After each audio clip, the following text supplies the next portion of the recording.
मेरे प्रिय आत्मन, प्रेम क्या है? जीना और जानना तो आसान है, लेकिन कहना बहुत कठिन है। जैसे कोई मछली से पूछे कि सागर क्या है, तो मछली कह सकती है ये है सागर, ये रहा, चारों तरफ वही है।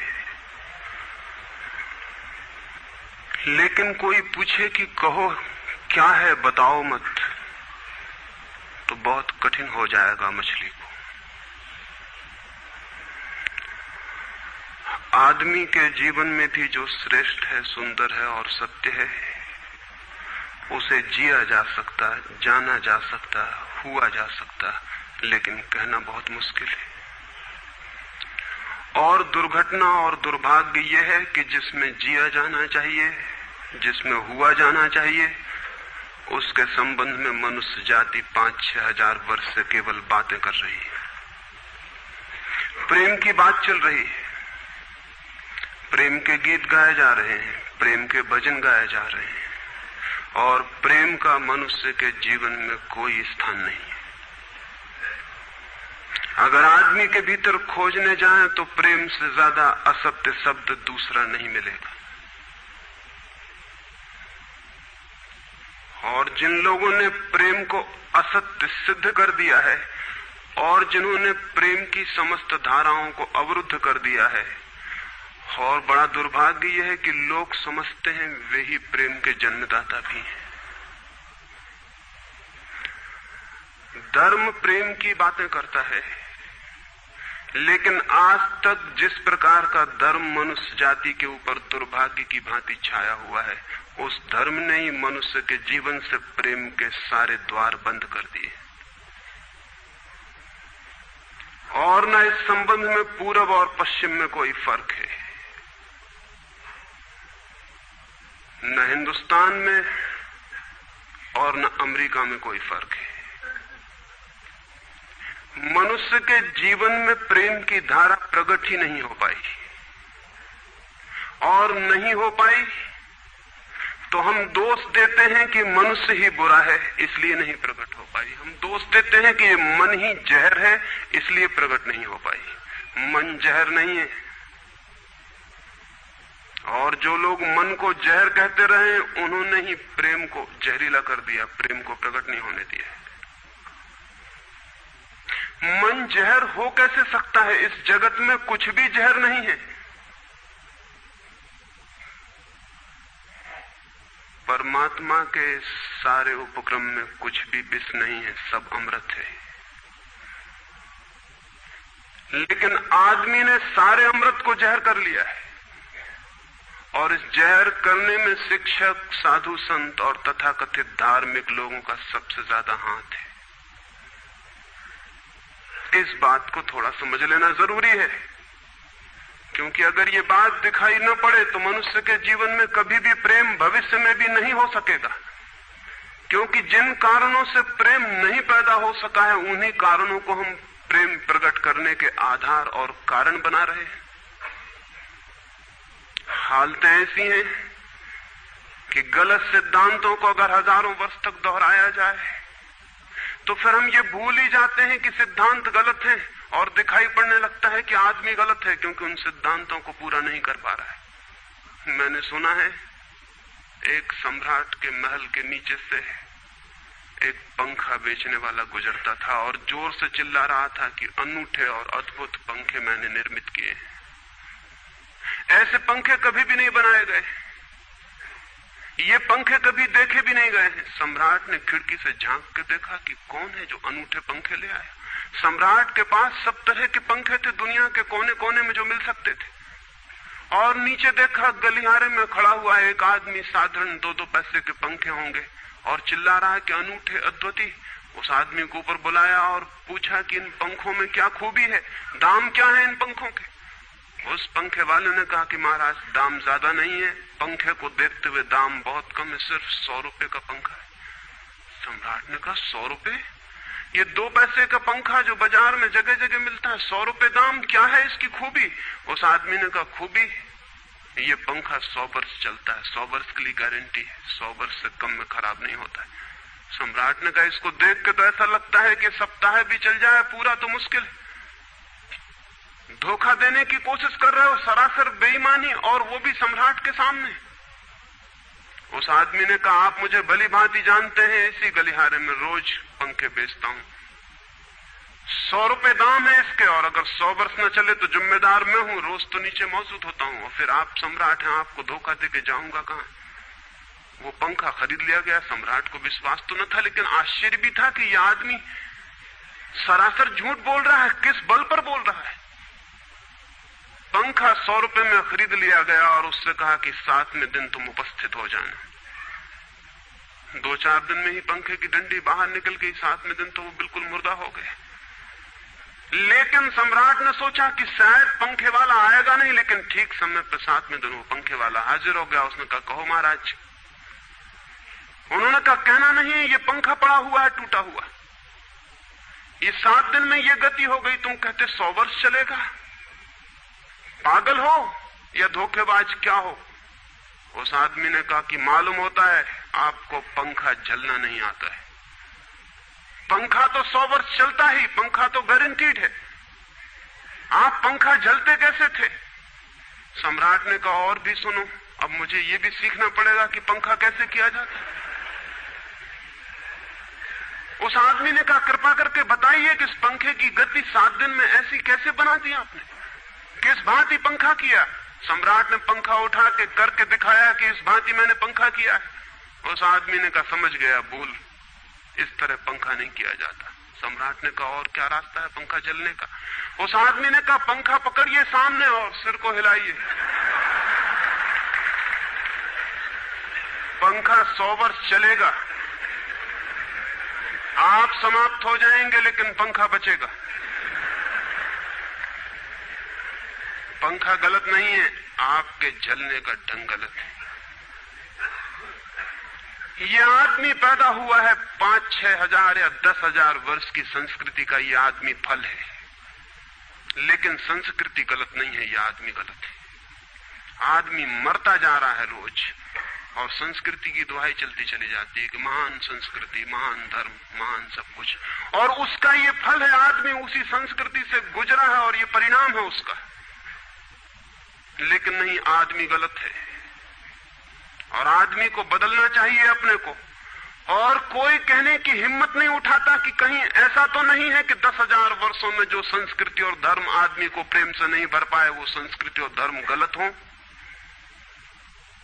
और अगर 10,000 वर्षों में आदमी प्रेम से नहीं भर पाया, तो आगे कोई संभावना है इसी धर्म और इसी संस्कृति के आधार पर कि आदमी कभी प्रेम से भर जाए। 10,000 वर्षों में जो नहीं हो पाया, वो आगे भी 10,000 वर्षों में होने वाला नहीं है, क्योंकि आदमी यही है, कल भी यही होगा। आदमी हमेशा से यही है और हमेशा यही होगा। और संस्कृति और धर्म जिनके हम नारे दिए चले जाते हैं, संतों और महात्माओं की जिनकी दुहाइयां दिए चले जाते हैं, सोचने के लिए हम तैयार नहीं कि कहीं हमारा बुनियादी चिंतन की दिशा ही तो गलत नहीं है। मैं कहना चाहता हूं कि वो गलत है, और गलत सबूत है ये आदमी। और क्या सबूत होता है? एक बीज को हम बोएं और फल जहरीले और कड़वे हों, तो क्या सब सिद्ध होता है? सिद्ध होता है कि वो बीज जहरीला और कड़वा रहा होगा। हालांकि बीज में पता लगाना मुश्किल है कि उससे जो फल पैदा होंगे वो कड़वे पैदा होंगे। बीज में कुछ खोजबीन नहीं की जा सकती। बीज को तोड़ो फोड़ो, कोई पता नहीं चल सकता कि इससे जो फल पैदा होंगे वो कड़वे होंगे। बीज को बो 100 वर्ष लग जाएंगे, वृक्ष होगा, बड़ा होगा, आकाश में फैलेगा, तब फल आएंगे और तब पता चलेगा कि वे कड़वे। 10,000 वर्ष में संस्कृति और धर्म के जो बीज बोए गए हैं, ये आदमी उसका फल है और ये कड़वा है और घृणा से भरा हुआ है। लेकिन उसी की दुहाई दिए चले जाते हैं हम और सोचते हैं उससे प्रेम हो जाएगा। मैं आपसे कहना चाहता हूं उससे प्रेम नहीं हो सकता है, क्योंकि प्रेम के पैदा होने की जो बुनियादी संभावना है, धर्मों ने उसकी ही हत्या कर दी है और उसमें ही जहर घोल दिया है। मनुष्य से भी ज्यादा प्रेम पशुओं और पक्षियों में और पौधों में दिखाई पड़ता है, जिनके पास न कोई संस्कृति है न कोई धर्म है। संस्कृत और सुसंस्कृत और सभ्य मनुष्यों की बजाय असभ्य और जंगल के आदमी में ज्यादा प्रेम दिखाई पड़ता है, जिसके पास न कोई विकसित धर्म है, न कोई सभ्यता है, न कोई संस्कृति है। जितना आदमी सभ्य, सुसंस्कृत और तथाकथित धर्मों के प्रभाव में मंदिरों और चर्चों में प्रार्थना करने लगता, उतना ही प्रेम से शून्य क्यों होता चला जाता। जरूर कुछ कारण है, और दो कारणों पर मैं विचार करना चाहता हूं। अगर वे ख्याल में आ जाएं तो प्रेम के अवरुद्ध स्रोत टूट सकते हैं और प्रेम की गंगा बह सकती है। वो हर आदमी के भीतर है, उसे कहीं से लाना नहीं है। प्रेम कोई ऐसी बात नहीं है कि कहीं खोजने जाना है उसे, वो है, वो प्राणों की प्यास है हर एक के भीतर, वो प्राणों की सुगंध है प्रत्येक के भीतर, लेकिन चारों तरफ से परकोटा है उसके और वो प्रकट नहीं हो पाती। सब तरफ पत्थर की दीवार है और वो झरने नहीं फूट पाते। तो प्रेम की खोज और प्रेम की साधना कोई पॉजिटिव, कोई विधायक खोज और साधना नहीं है कि हम जाएं और कहीं प्रेम सीख लें। एक मूर्तिकार एक पत्थर को तोड़ रहा था, कोई देखने गया था कि मूर्ति कैसे बनाई जाती है। उसने देखा कि मूर्ति तो बिल्कुल नहीं बनाई जा रही, सिर्फ छेनी और हथौड़े से पत्थर तोड़ा जा रहा है। तो उस आदमी ने पूछा कि आप क्या कर रहे हैं, मूर्ति नहीं बनाएंगे? मैं तो मूर्ति का बनना देखने आया हूं, आप तो सिर्फ पत्थर तोड़ रहे हैं। उस मूर्तिकार ने कहा कि मूर्ति तो पत्थर के भीतर छिपी है, उसे बनाने की जरूरत नहीं है, सिर्फ उसके ऊपर जो व्यर्थ पत्थर जुड़ा है उसे अलग कर देने की जरूरत है और मूर्ति प्रकट हो जाएगी। मूर्ति बनाई नहीं जाती, मूर्ति सिर्फ आविष्कृत होती है, डिस्कवर होती है, अनावृत होती है, उघाड़ी जाती है। मनुष्य के भीतर प्रेम छिपा है, सिर्फ उघाड़ने की बात है, उसे पैदा करने का सवाल नहीं है, अनावृत करने की बात है। कुछ है जो हमने ऊपर से ओढ़ा हुआ है, जो उसे प्रकट नहीं होने देता। एक चिकित्सक से जाके आप पूछें कि स्वास्थ्य क्या है, और दुनिया का कोई चिकित्सक नहीं बता सकता कि स्वास्थ्य क्या है। बड़े आश्चर्य की बात है, स्वास्थ्य पर ही तो सारा चिकित्सा शास्त्र खड़ा है, सारी मेडिकल साइंस खड़ी है, और कोई नहीं बता सकता कि स्वास्थ्य क्या है। लेकिन चिकित्सक से पूछें कि स्वास्थ्य क्या है, तो वो कहेगा बीमारियों के बाबत हम बता सकते हैं कि बीमारियां क्या हैं, उनके लक्षण हमें पता है, एक एक बीमारी का अलग अलग परिभाषा हमें पता है। स्वास्थ्य का हमें कोई भी पता नहीं है। इतना हम कह सकते हैं कि जब कोई बीमारी नहीं होती तो जो होता है वो स्वास्थ्य है। स्वास्थ्य तो मनुष्य के भीतर छिपा है, इसलिए मनुष्य की परिभाषा के बाहर है। बीमारी बाहर से आती है, इसलिए बाहर से परिभाषा की जा सकती है। स्वास्थ्य भीतर से आता है, उसकी कोई परिभाषा नहीं की जा सकती। इतना ही हम कह सकते हैं कि बीमारियों का अभाव स्वास्थ्य है। लेकिन ये स्वास्थ्य की कहां परिभाषा हुई? स्वास्थ्य के संबंध में तो हमने कुछ भी ना कहा कि बीमारियां नहीं है तो बीमारियों के संबंध में कहा। सच ये है कि स्वास्थ्य पैदा नहीं करना होता, या तो छिप जाता है बीमारियों में, या बीमारियां हट जाती हैं तो प्रकट हो जाता है। स्वास्थ्य हम में है, स्वास्थ्य हमारा स्वभाव है। प्रेम हम में है, प्रेम हमारा स्वभाव है। इसलिए ये बात गलत है कि मनुष्य को समझाया जाए कि तुम प्रेम पैदा करो। सोचना यह है कि प्रेम पैदा क्यों नहीं हो पा रहा है, बाधा क्या है, अड़चन क्या है, कहां रुकावट डाल दी गई। अगर कोई भी रुकावट ना हो तो प्रेम प्रकट होगा ही। उसे सिखाने की और समझाने की कोई भी जरूरत नहीं है। अगर मनुष्य के ऊपर गलत संस्कृति और गलत संस्कार की धाराएं और बाधाएं न हो तो हर आदमी प्रेम को उपलब्ध होगा ही, ये अनिवार्यता है। प्रेम से कोई बच ही नहीं सकता, प्रेम स्वभाव है। गंगा बहती है हिमालय से, बहेगी गंगा, उसके प्राण है, उसके पास जल है, वो बहेगी और सागर को खोज ही लेगी। न किसी पुलिस वाले से पूछेगी, न किसी पुरोहित से पूछेगी कि सागर कहां है। देखा किसी गंगा को चौरस्ते पर खड़े होकर पूछते कि सागर कहां है? उसके प्राणों में है छिपी सागर की खोज और ऊर्जा है, तो पहाड़ तोड़ेगी, मैदान तोड़ेगी और पहुंच जाएगी सागर तक। सागर कितने ही दूर हो, कितना ही छिपा हो, खोज ही लेगी।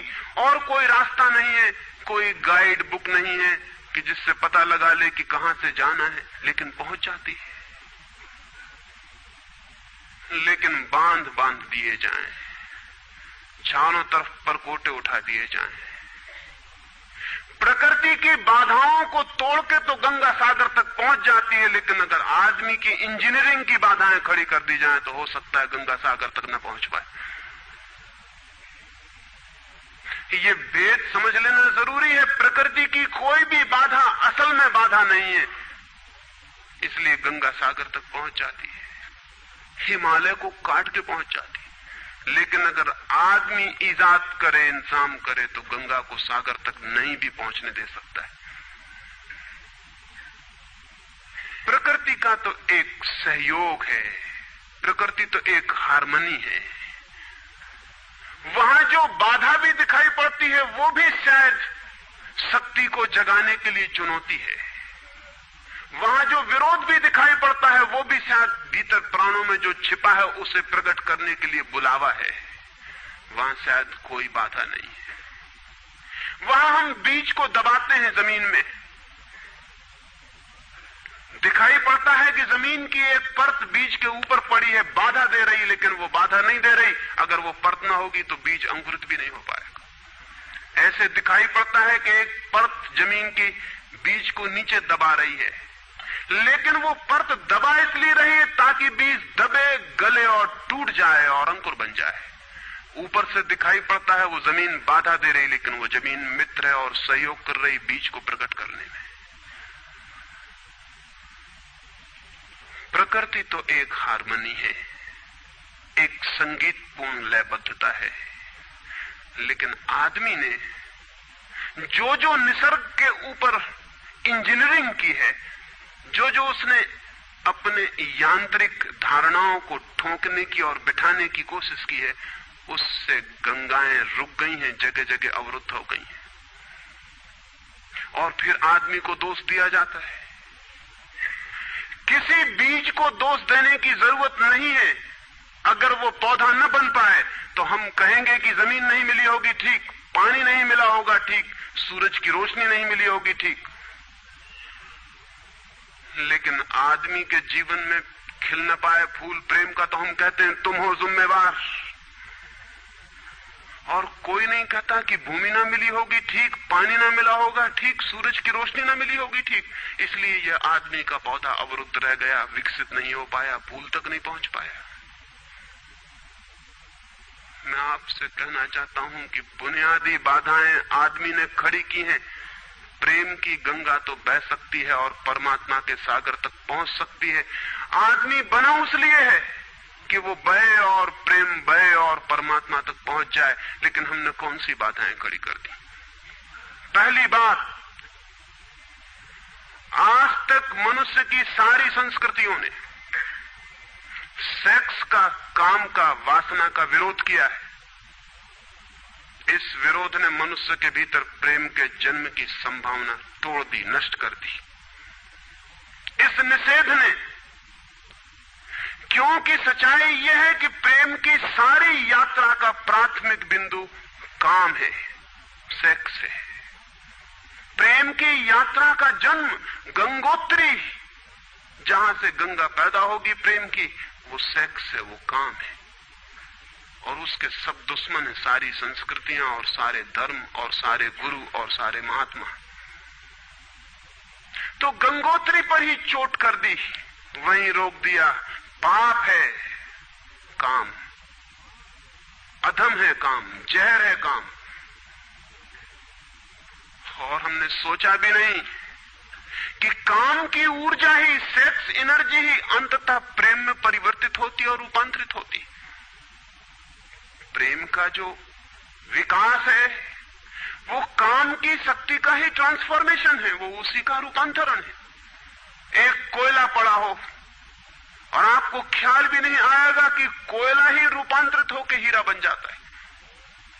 हीरे और कोयले में बुनियादी रूप से कोई भी फर्क नहीं है। हीरे में भी वही तत्व हैं जो कोयले में है, और कोयला हजारों वर्ष की प्रक्रिया से गुजर के हीरा बन जाता है। लेकिन कोयले की कोई कीमत नहीं है। उसे कोई घर में रखता भी है तो ऐसी जगह जहां दिखाई न पड़े, और हीरे को लोग छातियों पर लटका के घूमते कि वो दिखाई पड़े। और हीरा और कोयला एक ही है, लेकिन कोई दिखाई नहीं पड़ता कि इन दोनों के बीच अंतर संबंध है, एक यात्रा है। कोयले की शक्ति ही हीरा बनती है, और अगर आप कोयले के दुश्मन हो गए, जो कि हो जाना बिल्कुल आसान है क्योंकि कोयले में कुछ भी नहीं दिखाई पड़ता, तो हीरे के पैदा होने की संभावना भी समाप्त हो गई, क्योंकि कोयला ही हीरा बन सकता था। सेक्स की शक्ति ही, काम की शक्ति ही प्रेम बनती है, लेकिन उसके विरोध में सारे दुश्मन हैं उसके। अच्छे आदमी उसके दुश्मन हैं, और उसके विरोध ने प्रेम के अंकुर भी नहीं फूटने दिए, और जमीन से प्रथम से पहली सीढ़ी से नष्ट कर दिया भवन को। फिर वो हीरा नहीं बन पाता कोयला, क्योंकि उसके बनने के लिए जो स्वीकृति चाहिए, जो उसका विकास चाहिए, जो उसको रूपांतरित करने की प्रक्रिया चाहिए, उसका सवाल ही नहीं उठता। जिसके हम दुश्मन हो गए, जिसके हम शत्रु हो गए, जिससे हमारी द्वंद्व की स्थिति बन गई और जिससे हम निरंतर लड़ने लगे, अपनी ही शक्ति से आदमी को लड़ा दिया गया है, सेक्स की शक्ति से आदमी को लड़ा दिया गया है। और शिक्षाएं दी जाती हैं कि द्वंद्व छोड़ना चाहिए, कॉन्फ्लिक्ट छोड़नी चाहिए, लड़ना नहीं चाहिए। और सारी शिक्षाएं बुनियाद में सिखा रही हैं कि लड़ो, मन जहर है तो मन से लड़ो, जहर से तो लड़ना पड़ेगा। सेक्स पाप है तो उससे लड़ो। और ऊपर से कहा जा रहा है कि द्वंद्व छोड़ो। जिन शिक्षाओं के आधार पर मनुष्य द्वंद्व से भर रहा है, वही शिक्षाएं दूसरी तरफ कह रही कि द्वंद्व छोड़ो। एक तरफ आदमी को पागल बनाओ और दूसरी तरफ पागल खाने खोलो कि उनका इलाज करना है। एक तरफ कीटाणु फैलाओ बीमारियों के, और फिर अस्पताल खोलो कि बीमारियों का इलाज यहां किया जाता है। एक बात समझ लेनी जरूरी है संबंध में, मनुष्य कभी भी काम से मुक्त नहीं हो सकेगा।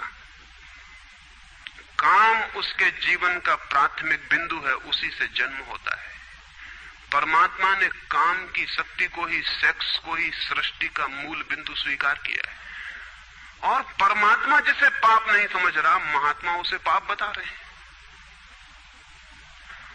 अगर परमात्मा उसे पाप समझता है तो परमात्मा से बड़ा पापी इस पृथ्वी पर, इस जगत में, इस विश्व में कोई भी नहीं है। फूल खिला हुआ दिखाई पड़ रहा है।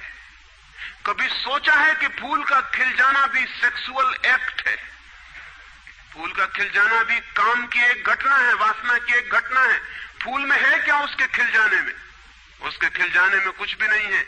वे बिंदु हैं, पराग के, वीरी के कण हैं, जिन्हें तितलियां उड़ा के दूसरे फूलों पे ले जाएंगी और नया जन्म देंगी। एक मोर नाच रहा है और कवि गीत गा रहे हैं, और संत भी देख के प्रसन्न होंगे, लेकिन उन्हें ख्याल नहीं कि नृत्य एक सेक्सुअल एक्ट है। मोर पुकार रहा है अपनी प्रेयसी को या अपने प्रेमी को, वो नृत्य किसी को रिझाने के लिए। पपीहा गीत गा रहा है, कोयल बोल रही है। एक आदमी जवान हो गया है, एक युवती सुंदर होकर विकसित हो गई है। वो सब की सब सेक्सुअल एनर्जी की अभिव्यक्तियां हैं। वो सब का सब काम का ही रूपांतरण है। वो सब का सब काम की ही अभिव्यक्ति, काम की ही अभिव्यंजना है। सारा जीवन, सारी अभिव्यक्ति, सारी फ्लावरिंग काम की है। और उस काम के खिलाफ संस्कृति और धर्म आदमी के मन में जहर डाल रहे हैं, उससे लड़ाने की कोशिश कर रहे हैं।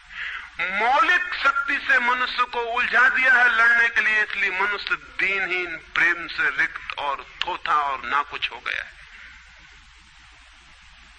काम से लड़ना नहीं है, काम के साथ मैत्री स्थापित करनी है और काम की धारा को और ऊंचाइयों तक ले जाना है। किसी ऋषि ने किसी वधू को 9 वर और वधू को आशीर्वाद देते हुए कहा था कि तेरे 10 पुत्र पैदा हों और अंततः तेरा पति तेरा 11वां पुत्र हो जाए।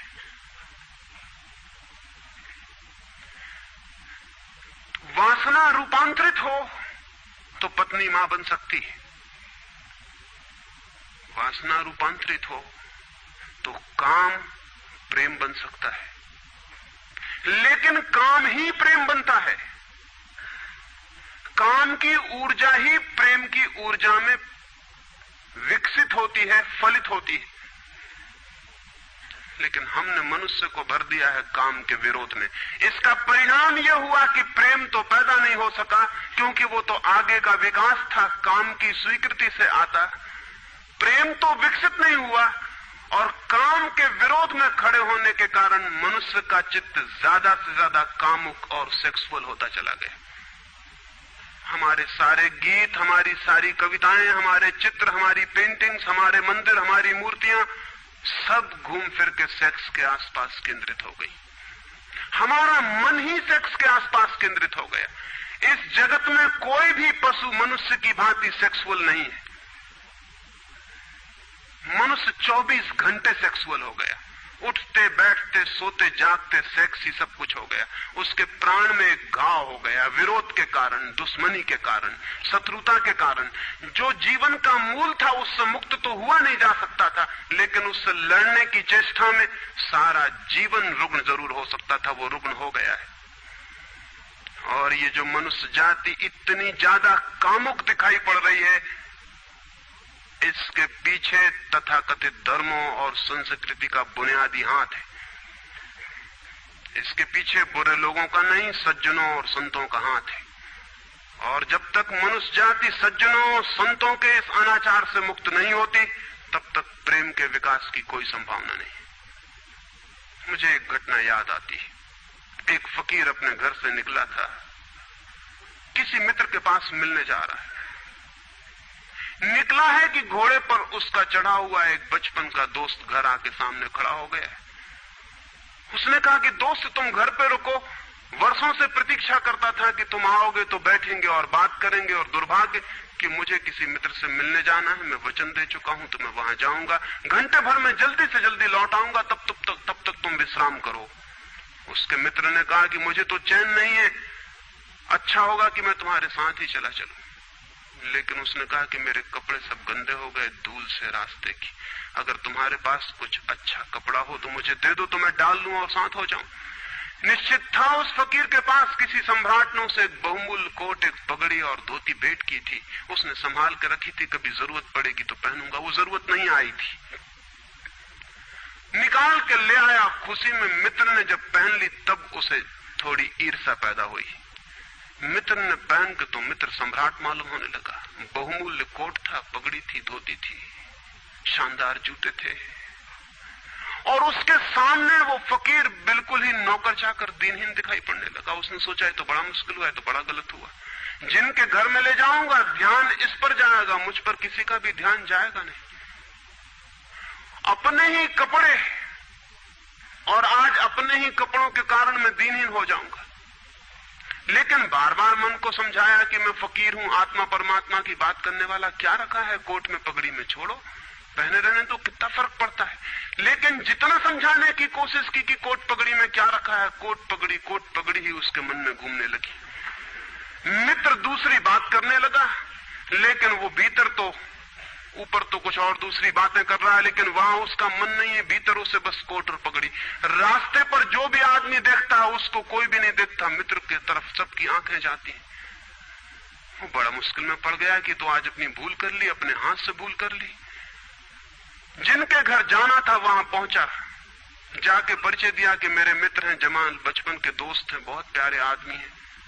और फिर अचानक अनजाने मुंह से निकल गया कि रह गए कपड़े सो कपड़े मेरे हैं।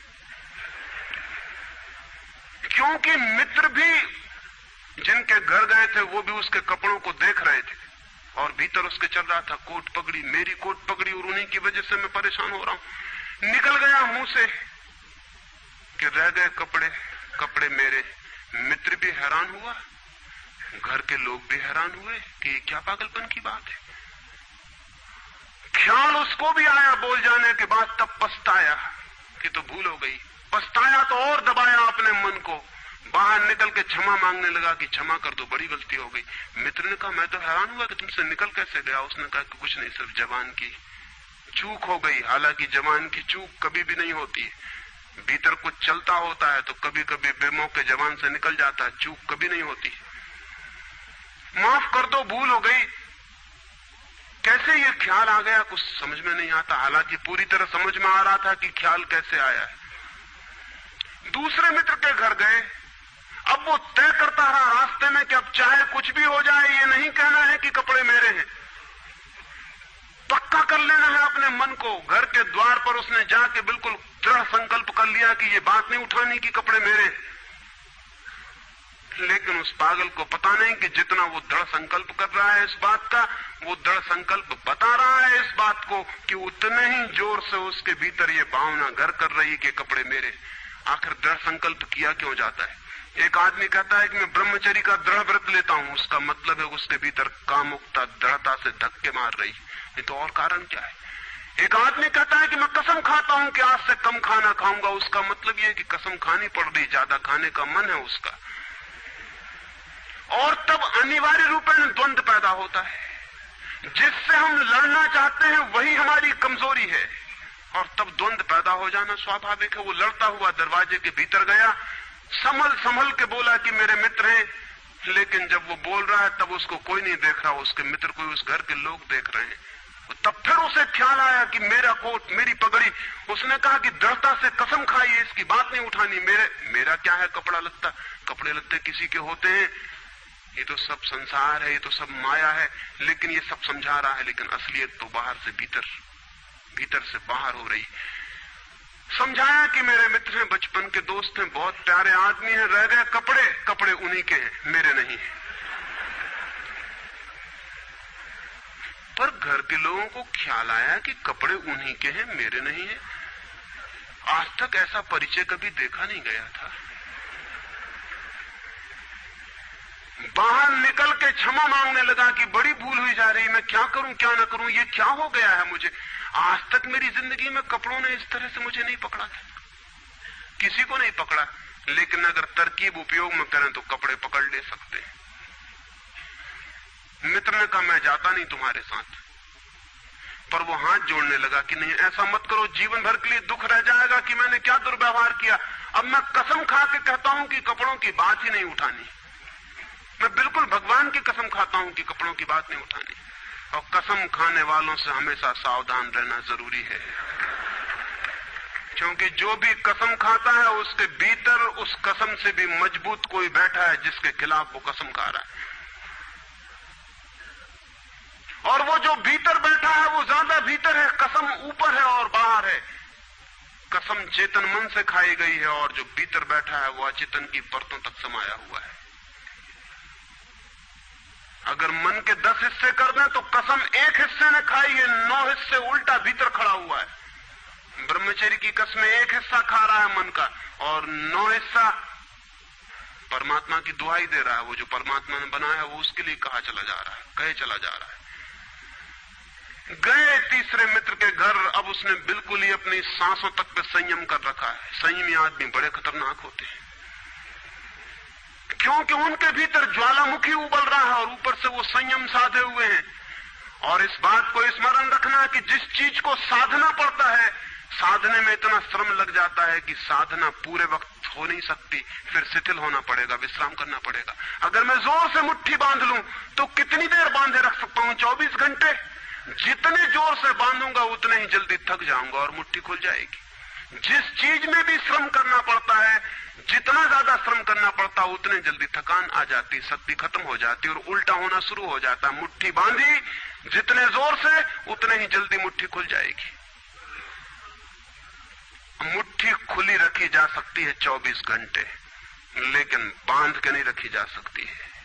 जिस काम में श्रम पड़ता है उस काम को आप जीवन नहीं बना सकते, कभी सहज नहीं हो सकता वो काम।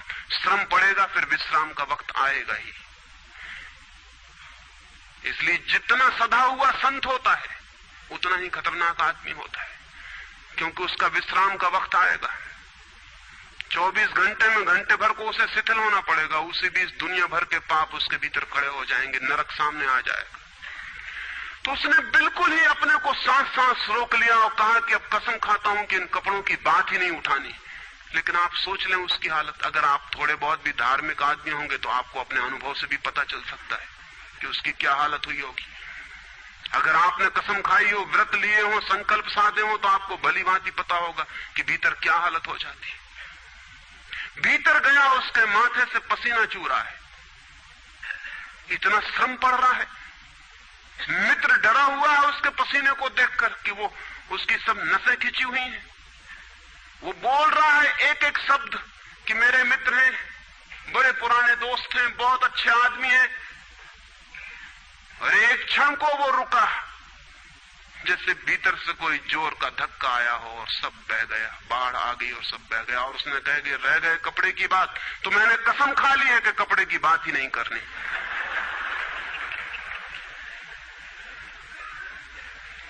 ये जो इस आदमी के साथ हुआ वो पूरी मनुष्य जाति के साथ सेक्स के संबंध में हो गया है। सेक्स को ऑब्सेशन बना दिया, सेक्स को रोग बना दिया, घाव बना दिया और सब विषाक्त कर दिया, सब विषाक्त कर दिया।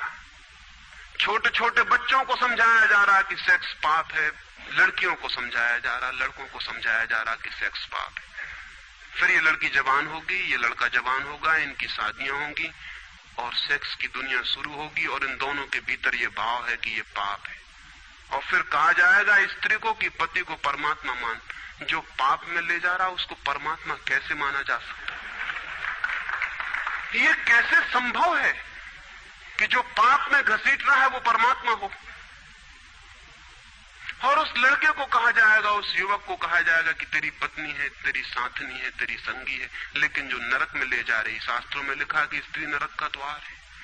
ये नरक का द्वार, संगी और साथनी, ये मेरा आधा अंग, ये नरक की तरफ जाता हुआ आधा अंग मेरा, ये इसके साथ कौन सा सामंजस्य बन सकता है? सारे दुनिया का दाम्पत्य जीवन नष्ट किया है इस शिक्षा ने। और जब दंपति का जीवन नष्ट हो जाए तो प्रेम की कोई संभावना नहीं रही, क्योंकि जब पति और पत्नी प्रेम न कर सके एक दूसरे को, जो कि अत्यंत सहज और नैसर्गिक प्रेम है, तो फिर कौन और किसको प्रेम कर सकेगा? इस प्रेम को बढ़ाया जा सकता है कि पत्नी और पति का प्रेम इतना विकसित हो, इतना उदात्त हो, इतना ऊंचा बने कि धीरे धीरे बांध तोड़ दे और दूसरों तक फैल जाए। ये हो सकता है, लेकिन इसको समाप्त ही कर दिया जाए, तोड़ ही दिया जाए, विषाक्त कर दिया जाए तो फैलेगा क्या, बढ़ेगा क्या? रामानुज एक गांव में ठहरे थे और एक आदमी ने आके कहा कि मुझे परमात्मा को पाना है। तो उन्होंने कहा कि तूने कभी किसी को प्रेम किया है? उस आदमी ने कहा इस झंझट में मैं कभी पड़ा ही नहीं, प्रेम वगैरह की झंझट मैंने की, मुझे तो परमात्मा को खोजना है। रामानुज ने कहा तूने कभी झंझट ही नहीं की प्रेम की? उसने कहा मैं बिल्कुल सच कहता हूं आपसे। और बेचारा ठीक ही कह रहा था, क्योंकि धर्म की दुनिया में प्रेम एक डिस्क्वालिफिकेशन, एक अयोग्यता है। तो उसने सोचा कि अगर मैं कहूं किसी को प्रेम किया तो वो कहेंगे अभी प्रेम प्रेम छोड़, ये राग वाग छोड़, अभी इधर पहले इन सबको छोड़ के आ, तब इधर आना। तो उस बेचारे ने किया भी हो तो वो कहता गया कि मैंने नहीं किया, नहीं किया। ऐसा कौन आदमी होगा जिसने थोड़ा बहुत प्रेम नहीं किया हो? रामानुज ने तीसरी बार पूछा कि तू कुछ तो बता, थोड़ा बहुत भी, कभी भी किसी को? उसने कहा माफ करिए, आप क्यों बात बात वही बात पूछे चले जा रहे हैं? मैंने प्रेम की तरफ आंख उठा के नहीं देखा, मुझे तो परमात्मा को खोजना है। तो रामानुज ने कहा मुझे क्षमा कर, तू कहीं और खोज, क्योंकि मेरा अनुभव यह है कि अगर तूने किसी को प्रेम किया हो तो उस प्रेम को फिर इतना बड़ा जरूर किया जा सकता है कि वो परमात्मा तक पहुंच जाए। लेकिन अगर तूने प्रेम ही नहीं किया तो तेरे पास कुछ है ही नहीं जिसको बड़ा किया जा सके। बीज ही नहीं है तेरे पास जो वृक्ष बन सके। तो तू जा कहीं और पूछ। और जब पति और पत्नी में प्रेम न हो, जिस पत्नी ने अपने पति को प्रेम न किया हो और जिस पति ने अपनी पत्नी को प्रेम न किया हो, वे बेटों को, बच्चों को प्रेम कर सकते हैं तो आप गलती में हैं। पत्नी उसी मात्रा में बेटे को प्रेम करेगी जिस मात्रा में उसने अपने पति को प्रेम किया है, क्योंकि ये बेटा पति का ही फल है, उसका ही प्रतिफलन है, उसका ही रिफ्लेक्शन है।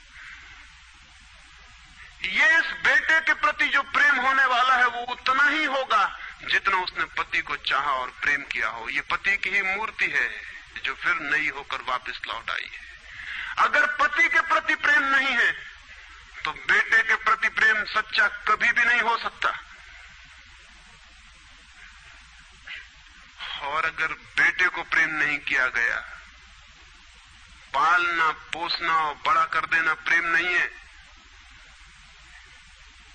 तो बेटा मां को कैसे प्रेम कर सकता है, बाप को कैसे प्रेम कर सकता है?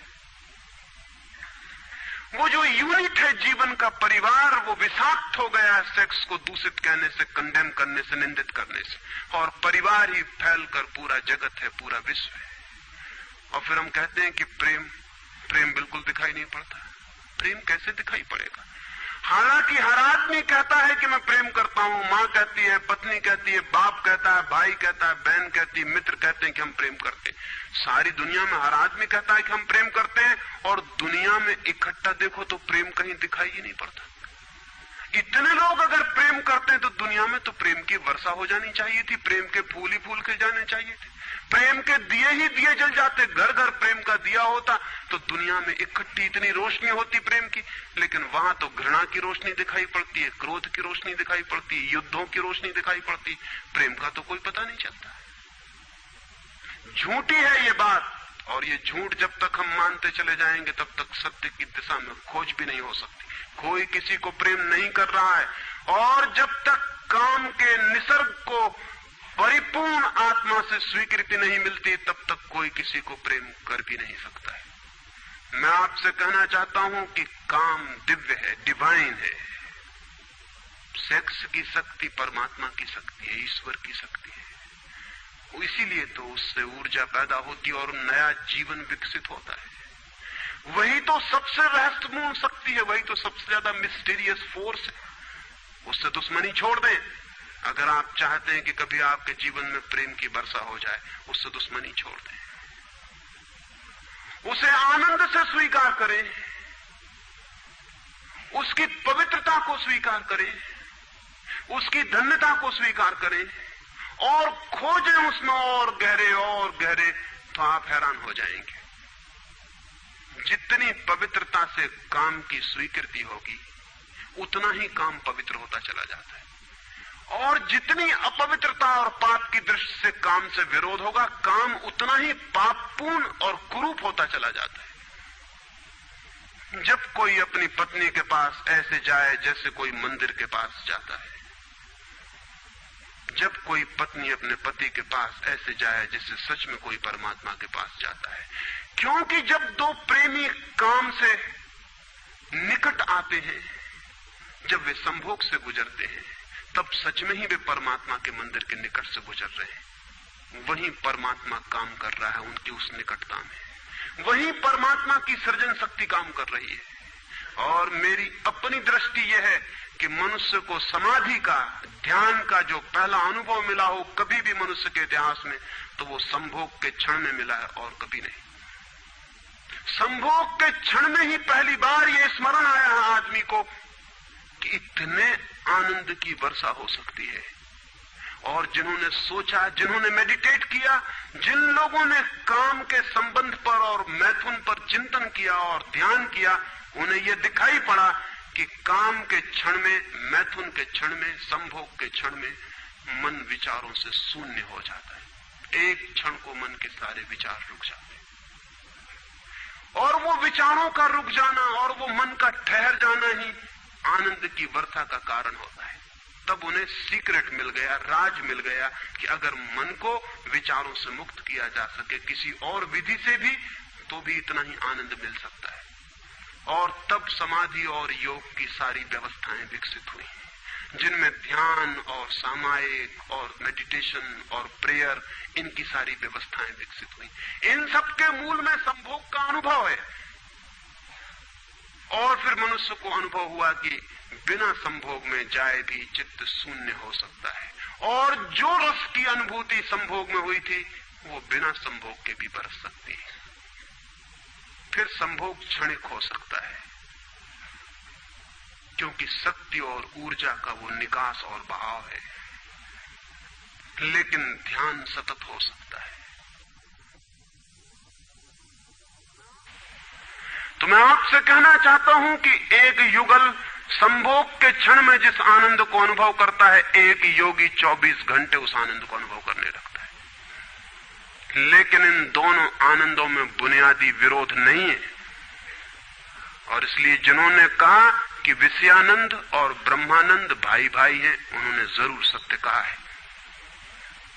वे सहोदर हैं, एक ही उदर से पैदा हुए हैं, एक ही अनुभव से विकसित हुए, उन्होंने निश्चित ही सत्य कहा है। तो पहला सूत्र आपसे कहना चाहता हूं, अगर चाहते हैं कि पता चले कि प्रेम तत्व क्या है, तो पहला सूत्र है काम की पवित्रता, दिव्यता, उसकी ईश्वरीय अनुभूति की स्वीकृति, उसको परम हृदय से, पूर्ण हृदय से अंगीकार। और आप हैरान हो जाएंगे, जितने परिपूर्ण हृदय से काम की स्वीकृति होगी, उतने ही आप काम से मुक्त होते चले जाएंगे। जितना अस्वीकार होता है, उतने ही हम बंधते हैं, जैसा वो फकीर कपड़ों से बंध गया। जितना स्वीकार होता है, उतने हम मुक्त होते हैं। अगर परिपूर्ण स्वीकार है, टोटल एक्सेप्टेबिलिटी है जीवन का जो निसर्ग है उसकी, तो आप पाएंगे कि वो परिपूर्ण स्वीकृति को मैं आस्तिकता कहता हूं। वही आस्तिकता व्यक्ति को मुक्त करती है। नास्तिक में उनको कहता हूं जो जीवन के निसर्ग का अस्वीकार करते हैं, निषेध करते हैं। ये बुरा है, ये पाप है, ये विष है, ये छोड़ो, ये छोड़ो, ये छोड़ो। जो छोड़ने की बातें कर रहे हैं वे ही नास्तिक हैं। जीवन जैसा है उसे स्वीकार करो और जियो उसकी परिपूर्णता में। वही परिपूर्णता रोज रोज सीढ़ियां सीढ़ियां ऊपर उठाती जाती है। वही स्वीकृति मनुष्य को ऊपर ले जाती है। और एक दिन उसके दर्शन होते हैं जिसका काम में पता भी नहीं चलता था। काम अगर कोयला था तो एक दिन हीरा भी प्रकट होता है प्रेम का। तो पहला सूत्र यह है। दूसरा सूत्र आपसे कहना चाहता हूं, और वो दूसरा सूत्र भी संस्कृति ने और आज तक की सभ्यता ने और धर्मों ने हमारे भीतर मजबूत किया है। दूसरा सूत्र भी स्मरणीय है, क्योंकि पहला सूत्र तो काम की ऊर्जा को प्रेम बना देगा, और दूसरा सूत्र द्वार की तरह रोके हुए है उस ऊर्जा को बहने से। वो बह नहीं पाएगी। वो दूसरा सूत्र है मनुष्य का ये भाव कि मैं हूं, ईगो, उसका अहंकार कि मैं हूं। बुरे लोग तो कहते ही हैं कि मैं हूं, अच्छे लोग और जोर से कहते हैं कि मैं हूं, और मुझे स्वर्ग जाना है और मोक्ष जाना है और मुझे ये करना है और मुझे वो करना है। लेकिन वो मैं खड़ा हुआ है वहां भीतर। और जिस आदमी का मैं जितना मजबूत है, उतना ही उस आदमी की सामर्थ्य दूसरे से संयुक्त हो जाने की कम हो जाती। क्योंकि मैं एक दीवार है, एक घोषणा है कि मैं हूं। मैं की घोषणा कह देती है तुम हो, मैं हूं। दोनों के बीच फासला है। फिर मैं कितना ही प्रेम करूं और आपको अपनी छाती से लगा लूं, लेकिन फिर भी हम दो हैं। छातियां कितनी ही निकट आ जाएं, फिर भी बीच में फासला है। मैं हूं, तुम हो। इसलिए निकटतम अनुभव भी निकट नहीं ला पाते। शरीर पास बैठ जाते हैं, आदमी दूर दूर बने रह जाते हैं। जब तक भीतर मैं बैठा हुआ है, तब तक दूसरे का भाव नष्ट नहीं होता।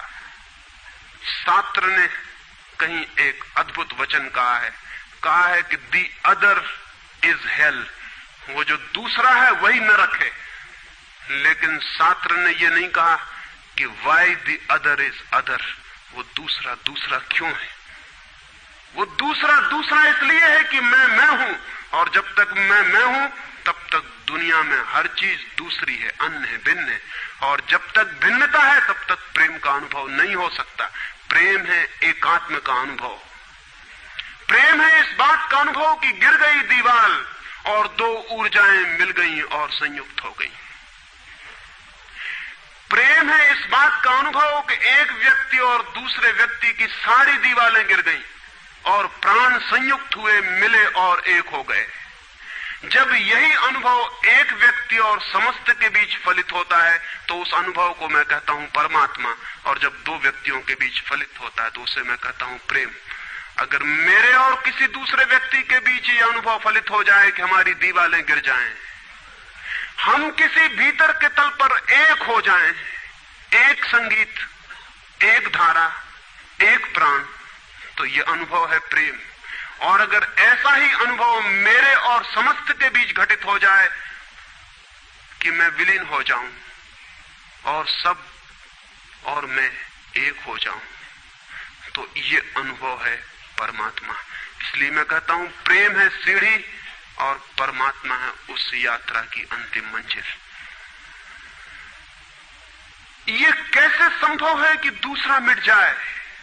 जब तक मैं न मिटूं तब तक दूसरा कैसे मिट सकता है? वो दूसरा पैदा किया है मेरे मैं की प्रतिध्वनि ने।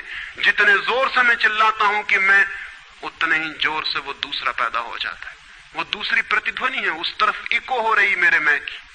और ये अहंकार, ये ईगो द्वार पर दीवार बन के खड़ी है। और मैं है क्या?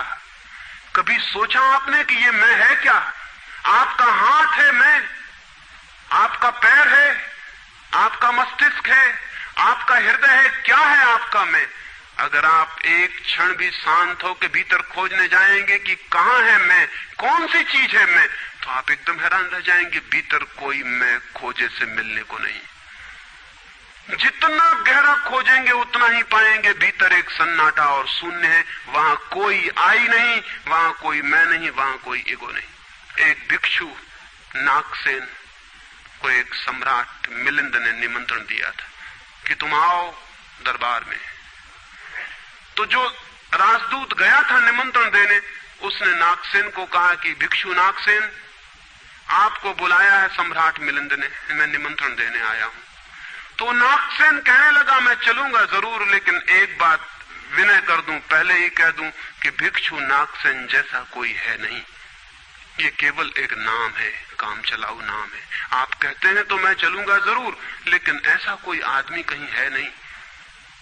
राजदूत ने जाके सम्राट को कह दिया कि बड़ा अजीब आदमी है वो कहने लगा कि मैं चलूंगा जरूर, लेकिन ध्यान रहे कि भिक्षु नागसेन जैसा कहीं कोई है नहीं, ये केवल एक काम चलाऊ नाम है।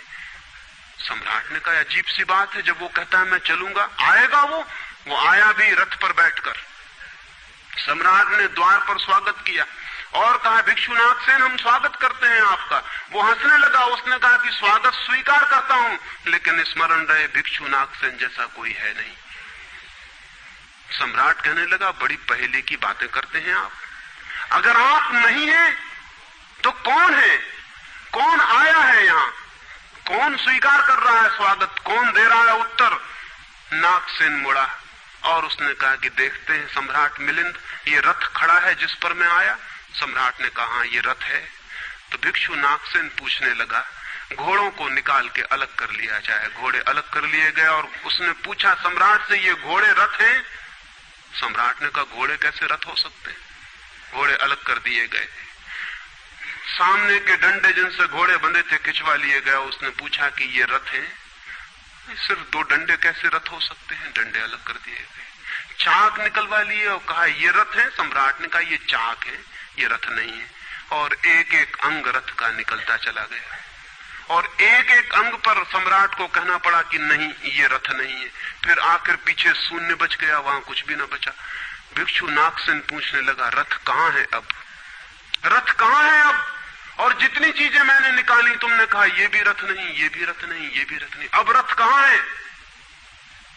तो सम्राट चौंक के खड़ा रह गया। रथ पीछे बचा भी नहीं था और जो चीजें निकल गई थी उनमें कोई रथ था भी नहीं। तो वो भिक्षु कहने लगा समझे आप, रथ एक जोड़ था। रथ कुछ चीजों का संग्रह मात्र था। रथ का अपना होना नहीं है कोई, ईगो नहीं है कोई। रथ एक जोड़ है। आप खोजे कहां है आपका मैं, और आप पाएंगे कि अनंत शक्तियों के एक जोड़ है। मैं कहीं भी नहीं है। और एक एक अंग आप सोचते चले जाएं तो एक एक अंग समाप्त होता चला जाता है। फिर पीछे शून्य रह जाता है। उसी शून्य से प्रेम का जन्म होता है, क्योंकि वो शून्य आप नहीं है, वो शून्य परमात्मा है। एक गांव में एक आदमी ने मछलियों की एक दुकान खोली थी, बड़ी दुकान थी। उस गांव में पहली दुकान थी, तो उसने एक बहुत खूबसूरत तख्ती बनवाई और उस पर लिखाया फ्रेश फिश सोल्ड हियर, यहां ताजी मछलियां बेची जाती। पहले दिन दुकान खुली और एक आदमी आया और कहने लगा फ्रेश फिश सोल्ड हियर, ताजी मछलियां, कहीं बासी मछलियां भी बेची जाती हैं? ताजी लिखने की क्या जरूरत? दुकानदार ने सोचा कि बात तो ठीक है, इससे और व्यर्थ बासे का भी ख्याल पैदा होता है। उसने फ्रेश अलग कर दिया, ताजा अलग कर दिया। तख्ती रह गई फिश सोल्ड हियर, मछलियां बेची जाती हैं, मछलियां यहां बेची जाती। दूसरे दिन एक बूढ़ी औरत आई और उसने कहा कि मछलियां यहां बेची जाती हैं, सोल्ड हियर कहीं और कहीं भी बेचते हो? उस आदमी ने कहा यह हियर बिल्कुल फिजूल है। उसने तख्ती पर एक शब्द और अलग कर दिया, रह गया फिश सोल्ड। तीसरे दिन एक आदमी आया, वो कहने लगा फिश सोल्ड, मछलियां बेची जाती हैं, मुफ्त भी देते हो क्या? आदमी ने कहा ये सोल्ड भी बेकार। उस सोल्ड को भी अलग कर दिया। अब रह गई वहां तख्ती फिश। एक बुढ़ा आया और कहने लगा फिश, अंधे को भी मील भर दूर से बांस मिल जाती है, ये तख्ती काहे के लिए लटकाई हुई है यहां? फिश भी चली गई, खाली तख्ती रह गई वहां। और एक आदमी आया और उसने कहा ये तख्ती किस लिए लगाई है, इससे दुकान पे आड़ पड़ती। वो तख्ती भी चली गई, वहां कुछ भी नहीं रह गया। इलिमिनेशन होता गया, एक एक चीज हटती चली गई, पीछे जो शेष रह गया शून्य। उस शून्य से प्रेम का जन्म होता है, क्योंकि उस शून्य में दूसरे के शून्य से मिलने की क्षमता है। सिर्फ शून्य ही शून्य से मिल सकता है और कोई नहीं। दो शून्य मिल सकते हैं, दो व्यक्ति नहीं, दो इंडिविजुअल नहीं मिल सकते, दो वैक्यूम, दो एम्प्टीनेस मिल सकते हैं, क्योंकि बाधा आप कोई भी नहीं, शून्य की कोई दीवार नहीं होती और हर चीज की दीवार होती है। तो दूसरी बात स्मरणीय है, व्यक्ति जब मिटता है नहीं रह जाता, पाता है कि हूं ही नहीं, जो है वो मैं नहीं हूं, जो है वो सब है। तब द्वार गिरता है, दीवार टूटती है और तब वो गंगा बहती है जो भीतर छिपी है और तैयार है। वो शून्य की प्रतीक्षा कर रही कि कोई शून्य हो जाए तो उससे बह उठूं। हम एक कुआं खोदते हैं, पानी भीतर है, पानी कहीं से लाना नहीं होता, लेकिन बीच में मिट्टी पत्थर पड़े हैं, उनको निकाल के बाहर कर देते हैं। करते क्या है हम? करते हैं हम एक शून्य बनाते हैं, एक खाली जगह बनाते हैं, एक एम्प्टीनेस बनाते हैं। कुआं खोदने का मतलब है खाली जगह बनाना, ताकि खाली जगह में जो भीतर छिपा हुआ पानी है वो प्रकट होने के लिए जगह पा जाए, स्पेस पा जाए। वो भीतर है, उसको जगह चाहिए प्रकट होने को, जगह नहीं मिल रही, भरा हुआ है कुआं मिट्टी पत्थर से। मिट्टी पत्थर हमने अलग कर दिए, वो पानी उबल के बाहर आ गया। आदमी के भीतर प्रेम भरा हुआ है, स्पेस चाहिए, जगह चाहिए जहां वो प्रकट हो जाए। और हम भरे हुए हैं अपने मैं से। हर आदमी चिल्लाया चला जा रहा है मैं, और स्मरण रखें जब तक आपकी आत्मा चिल्लाती है मैं, तब तक आप मिट्टी पत्थर से भरे हुए कुएं हैं। आपके कुएं में प्रेम के झरने नहीं फूटेंगे, नहीं फूट सकते। मैंने सुना है एक बहुत पुराना वृक्ष था, आकाश में सम्राट की तरह उसके हाथ फैले हुए थे। उस पर फूल आते थे तो दूर दूर से पक्षी सुगंध लेने आते हैं। उस पर फल लगते थे तो तितलियां उड़ती। उसकी छाया, उसके फैले हाथ, हवाओं में उसका वो खड़ा रूप आकाश में बड़ा सुंदर था। एक छोटा बच्चा उसकी छाया में रोज खेलने आता था। उस बड़े वृक्ष को उस छोटे बच्चे से प्रेम हो गया। बड़ों को छोटों से प्रेम हो सकता है अगर बड़ों को पता ना हो कि हम बड़े हैं। वृक्ष को कोई पता नहीं था कि मैं बड़ा हूं, ये पता सिर्फ आदमी को होता है, इसलिए उसका प्रेम हो गया। अहंकार हमेशा अपने से बड़ों को प्रेम करने की कोशिश करता है। अहंकार हमेशा अपने से बड़ों से संबंध जोड़ता है। प्रेम के लिए कोई बड़ा छोटा नहीं, जो आ जाए उसी से संबंध जुड़ जाता है। वो एक छोटा सा बच्चा खेलता आता था उस वृक्ष के पास, उस वृक्ष का उससे प्रेम हो गया, लेकिन वृक्ष की शाखाएं ऊपर थी, बच्चा छोटा था, तो वृक्ष अपनी शाखाएं उसके लिए नीचे झुका था ताकि वो फल तोड़ सके, फूल तोड़ सके। प्रेम हमेशा झुकने को राजी है, अहंकार कभी भी झुकने को राजी नहीं। अहंकार के पास जाएंगे तो अहंकार के हाथ और ऊपर उठ जाएंगे ताकि आप उन्हें छू ना सके, क्योंकि जिसे छू लिया जाए वो छोटा आदमी है, जिसे न छुआ जा सके, दूर सिंहासन पर दिल्ली में हो, वो आदमी बड़ा आदमी है। वो वृक्ष के शाखाएं नीचे झुकाती जब वो बच्चा खेलता हुआ आता, और जब बच्चा उसके फूल तोड़ लेता तो वृक्ष बहुत खुश होता, उसके प्राण आनंद से भर जाते। प्रेम जब भी कुछ दे पाता है तब खुश हो जाता है, अहंकार जब भी कुछ ले पाता है तभी खुश होता है। फिर वो बच्चा बड़ा होने लगा, वो कभी उसकी छाया में सोता, कभी उसके फल खाता, कभी उसके फूलों का ताज बना के पहनता और जंगल का सम्राट हो जाता है। प्रेम के फूल जिसके पास भी बरसते हैं वही सम्राट हो जाता है, और जहां भी अहंकार गिरता है वहीं सब अंधकार हो जाता है, आदमी दीन और दरिद्र हो जाता है। वो लड़का फूलों का ताज पहनता और नाचता, और वृक्ष बहुत खुश होता, उसके प्राण आनंद से भर जाते, हवाएं सनसनाती और वो गीत गाता है। फिर लड़का और बड़ा हुआ, वो वृक्ष के ऊपर भी चढ़ने लगा, उसकी शाखाओं से झूलने भी लगा, वो उसकी शाखाओं पर विश्राम भी करता, और वृक्ष बहुत आनंदित होता। प्रेम आनंदित होता है जब प्रेम किसी के लिए छाया बन जाता है। अहंकार आनंदित होता है जब किसी की छाया छीन लेता है। लेकिन लड़का बड़ा होता चला गया, दिन बढ़ते चले गए। जब लड़का बड़ा हो गया तो उसे और दूसरे काम भी दुनिया में आ गए, महत्वाकांक्षाएं आ गई, उसे परीक्षाएं पास करनी थी, उसे मित्रों को जीतना था। वो फिर कभी कभी आता, कभी नहीं भी आता, लेकिन वृक्ष उसकी प्रतीक्षा करता कि वो आए, वो आए। उसके सारे प्राण पुकारते कि आओ आओ। प्रेम निरंतर प्रतीक्षा करता है कि आओ आओ। प्रेम एक प्रतीक्षा है, एक अवेटिंग है, लेकिन वो कभी आता कभी नहीं आता, तो वृक्ष उदास हो जाता है। प्रेम की एक ही उदासी है, जब वो बांट नहीं पाता तो उदास हो जाता है, जब वो दे नहीं पाता तो उदास हो जाता है। और प्रेम की एक ही धन्यता है कि जब वो बांट देता है, लुटा देता है, तो आनंदित हो जाता है। फिर लड़का और बड़ा होता चला गया, और वृक्ष के पास आने के दिन कम होते चले गए। जो आदमी जितना बड़ा होता चला जाता है महत्वाकांक्षा के जगत में, प्रेम के निकट आने की सुविधा उतनी ही कम होती चली जाती है। उस लड़के की एम्बिशन, महत्वाकांक्षा बढ़ रही थी, कहां वृक्ष, कहां जाना। फिर एक दिन वहां से निकलता था तो वृक्ष ने उसे कहा, सुनो।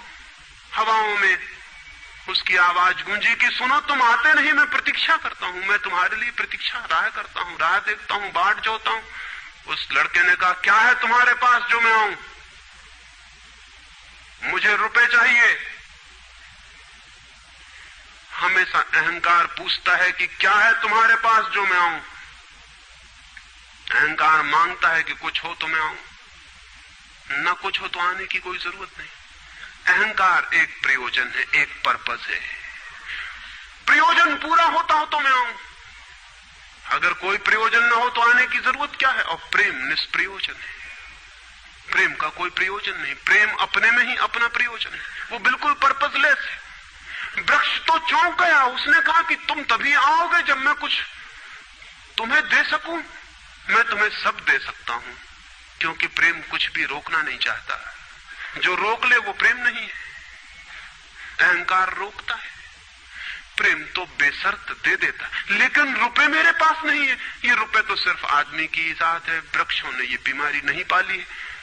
उस वृक्ष ने कहा, इसलिए तो हम इतने आनंदित होते हैं, इतने फूल खिलते हैं, इतने फल लगते हैं, इतनी बड़ी छाया होती है, हम इतना नाचते हैं आकाश में, हम इतने गीत गाते हैं, पक्षी हम पर आते हैं और संगीत का कलरव करते हैं, क्योंकि हमारे पास रुपए नहीं है, जिस दिन हमारे पास भी रुपए हो जाएंगे, हम भी आदमी जैसे दीनहीन मंदिरों में बैठ के सुनेंगे कि शांति कैसे पाई जाए, प्रेम कैसा पाया जाए। नहीं नहीं, हमारे पास रुपए नहीं है। तो उसने कहा फिर मैं क्या हूं तुम्हारे पास, जहां रुपए हैं मुझे वहां जाना पड़ेगा, मुझे रुपयों की जरूरत है। अहंकार रुपया मांगता है क्योंकि रुपया शक्ति है, अहंकार शक्ति मांगता है। उस वृक्ष ने बहुत सोचा, फिर उसे ख्याल आया तो तुम एक काम करो, मेरे सारे फलों को तोड़ के ले जाओ और बेच दो तो शायद रुपए मिल जाएं। और उस लड़के को भी ख्याल आया, वो चढ़ा और उसने सारे फल तोड़ डाले, कच्चे भी गिरा डाले, शाखाएं भी टूटी, पत्ते भी टूटे, लेकिन वृक्ष बहुत खुश हुआ, बहुत आनंदित हुआ। टूट के भी प्रेम आनंदित होता है, अहंकार पाके भी आनंदित नहीं होता, पाके भी दुखी होता है।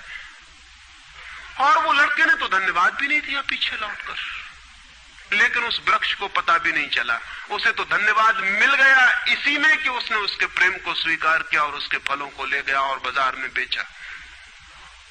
लेकिन फिर वो बहुत दिनों तक नहीं आया, उसके पास रुपए थे और रुपयों से रुपए पैदा करने की वो कोशिश में लग गया था, वो भूल गया।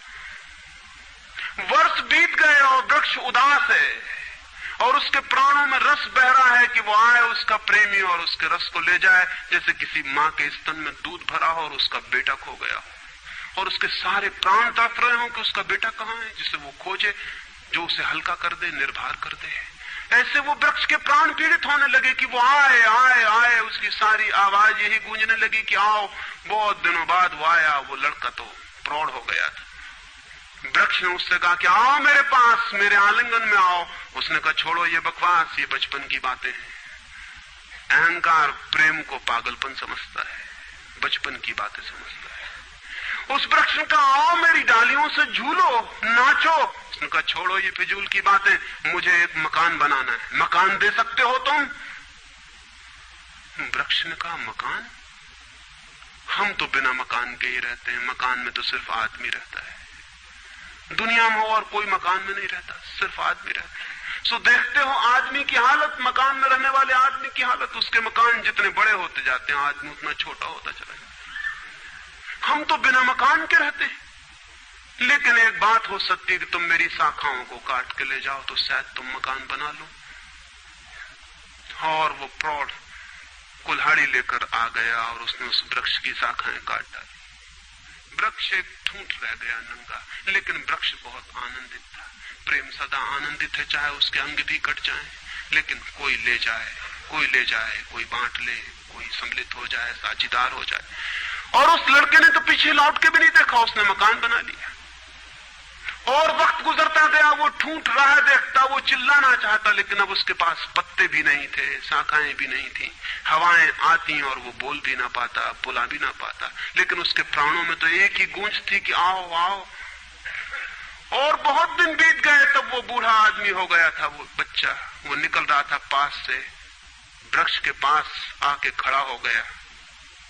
तो वृक्ष ने पूछा क्या कर सकता हूं और मैं तुम्हारे लिए, तुम बहुत दिनों बाद आए। उसने कहा तुम क्या कर सकोगे, मुझे दूर देश जाना है धन कमाने के लिए, मुझे एक नाव की जरूरत है। तो उसने कहा तुम मुझे और काट लो तो मेरे इस पीड़ से नाव बन जाएगी और मैं बहुत धन्य होऊंगा कि मैं तुम्हारी नाव बन सकूं और तुम्हें दूर देश ले जा सकूं। लेकिन तुम जल्दी लौट आना और सकुशल लौट आना, मैं तुम्हारी प्रतीक्षा करूंगा। और उसने आरे से उस वृक्ष को काट डाला। तब वो एक छोटा सा ठूंठ रह गया और वो दूर यात्रा पर निकल गया। और वो ठूंठ भी प्रतीक्षा करता रहा कि वो आए आए, लेकिन अब उसके पास कुछ भी नहीं देने को, शायद वो नहीं आएगा, क्योंकि अहंकार वहीं आता है जहां कुछ पाने को है। अहंकार वहां नहीं जाता जहां कुछ पाने को नहीं। मैं उस ठूंठ के पास एक रात मेहमान हुआ था, तो वो ठूंठ मुझसे बोला कि वो मेरा मित्र अब तक नहीं आया और मुझे बड़ी पीड़ा होती, कहीं नाव डूब न गई हो, कहीं वो भटक ना गया हो, कहीं किसी दूसरे किनारे पर विदेश में कहीं भूल ना गया हो, कहीं वो डूब ना गया हो, कहीं वो समाप्त ना हो गया हो। एक खबर मुझे भर कोई ला दे, अब मैं मरने के करीब हूं, एक खबर भर आ जाए कि वो सकुशल है, फिर कोई बात नहीं, फिर सब ठीक है। अब तो मेरे पास देने को कुछ भी नहीं है, इसलिए बुलाऊं भी तो शायद वो नहीं आएगा, क्योंकि वो लेने की ही भाषा समझता है। अहंकार लेने की भाषा समझता है, प्रेम देने की भाषा है। इससे ज्यादा और कुछ मैं नहीं कहूंगा।